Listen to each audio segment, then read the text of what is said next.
So unfortunately, the Yankees were swept by the Red Sox for the first time in Yankee Stadium in 10 years. Tonight just ended.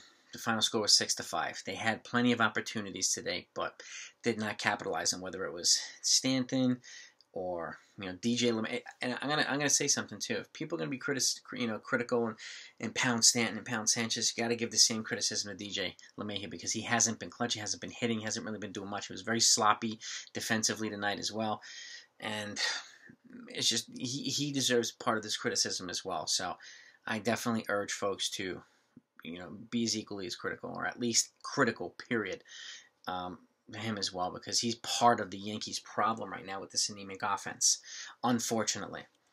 Am I confident they'll be able to kind of turn things around? Yes. I mean, they have a little bit of an easier stretch coming there where hopefully they can capitalize on it. They're off tomorrow, and then they play Minnesota.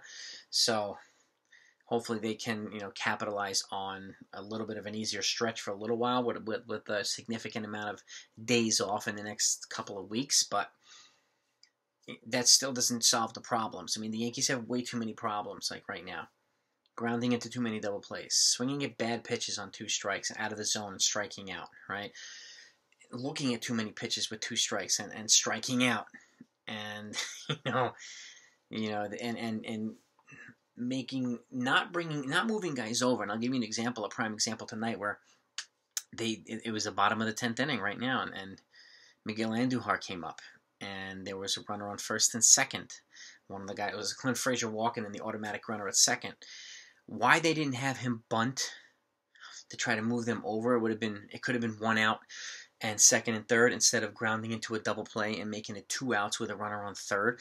Odor was on third. He wound up scoring with Tyler Wade's ground up, but then that's how it ended. So they would have still had an extra out even after DJ LeMahieu made the last out of the game. He would have been the second out instead of the third out. Why they don't make moves like that? And these are the things that I've been talking about. The Yankees not bunting guys over, not manufacturing base running, and not manufacturing runs in a bunch of different ways instead of just relying on big hits all the time. Well, you have to be able to do things like that. And again, the Red Sox did it tonight too, bunting guys over, and look what they were able to do. They were able to manufacture more runs than the Yankees, and then getting key hits at the most important times. The Red Sox were able to do that too. Xander Bogaerts hit that 2-run double off Luis Cessa and put him up 6-4, and that was the key hit of the game in the top of the 10th, and that was the difference right there. And the Yankees not utilizing the small ball at all already gave them a hole, even though they had an automatic runner at second like Boston did, and Clinton Frazier getting hit by a pitch, the first pitch, it was first and second right off the bat.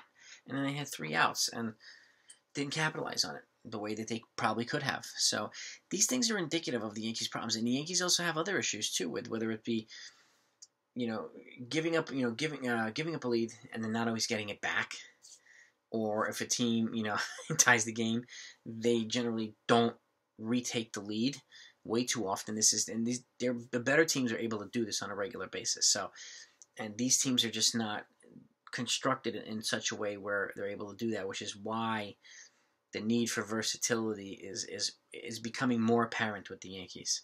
The need for more base running, the need for more, a switch hitter type, multiple position player guys who can give the Yankees a lot of flexibility, and some youth is apparent. Yeah, it's just, I don't understand what's going on here, and why it's not being addressed yet. Even incrementally, it would be a good thing. I mean, the folks keep talking about Ketel Marte. Yeah, they'd have to give up a prospect package, a pretty hefty one, but he would be worth it. He's got team options through 2024, and he's on a cheap contract. He's a switch hitter, plays multiple positions, is young, and he's exactly one of the things that the Yankees need right now. He doesn't strike out a ton. Neither does Adam Frazier or Brian Reynolds, like the guys that we've been talking about over the last quite a few weeks now.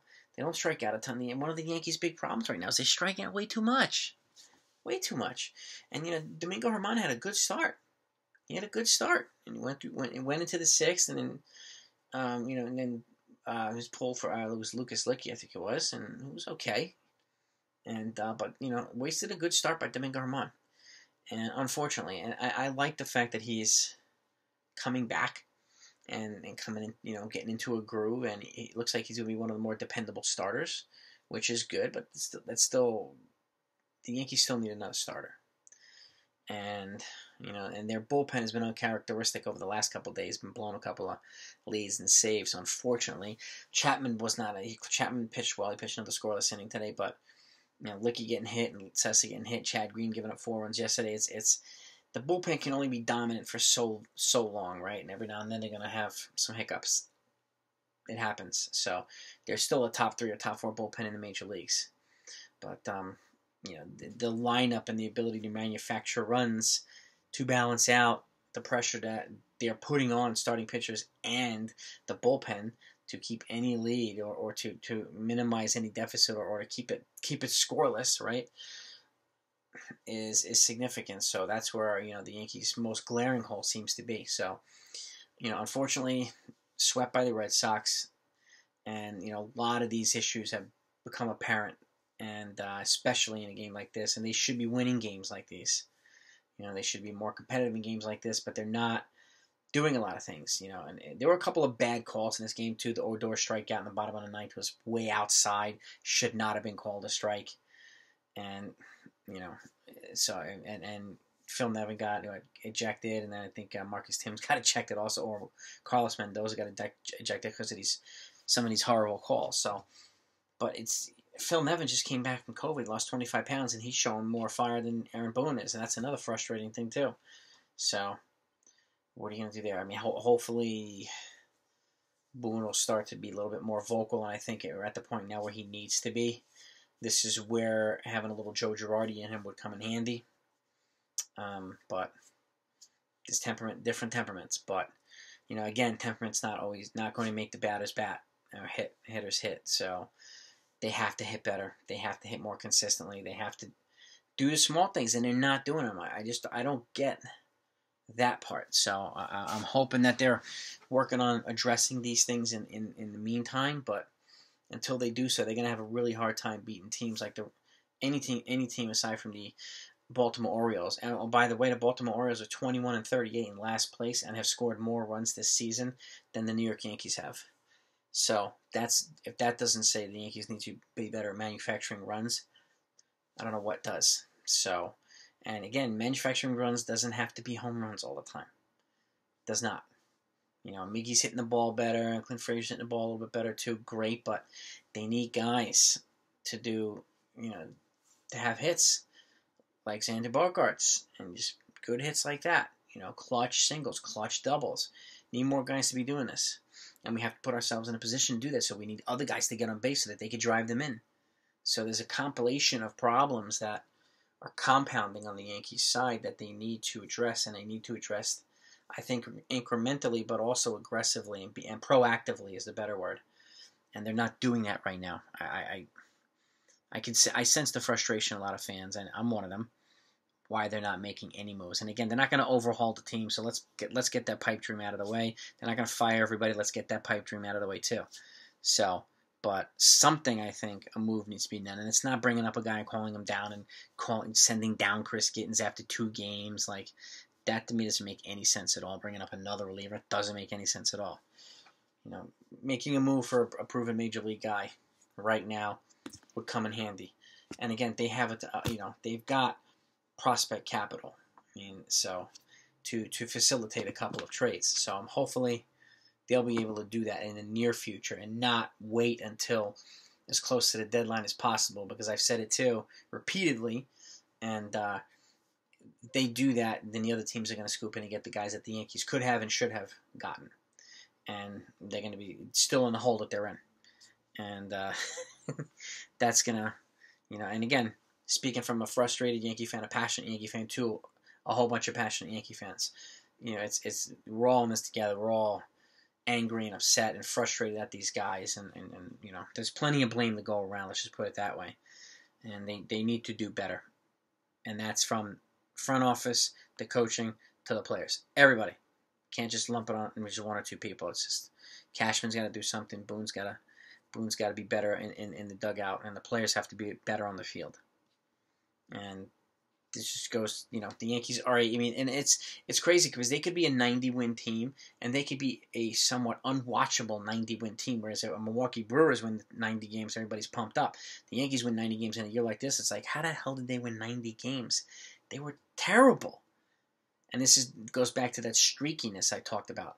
Really good for 2 weeks, unwatchable and just terrible for 2 weeks. It's kind of like the Gary Sanchez thing, too. It can hit like Babe Ruth for a month, and then hit like, Joel Skinner for a month. It's just like, what the, oh my God.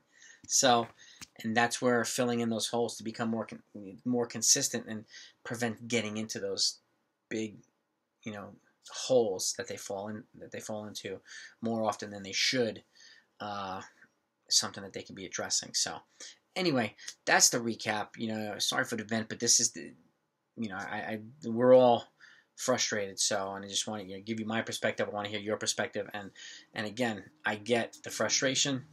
I'm here too, and I'm going to keep hopefully giving constructive feedback and maybe post an idea that you think that you think might be doable. I like to think that most of the stuff is doable that I propose, and I haven't proposed any ridiculous, insane blockbuster trades yet.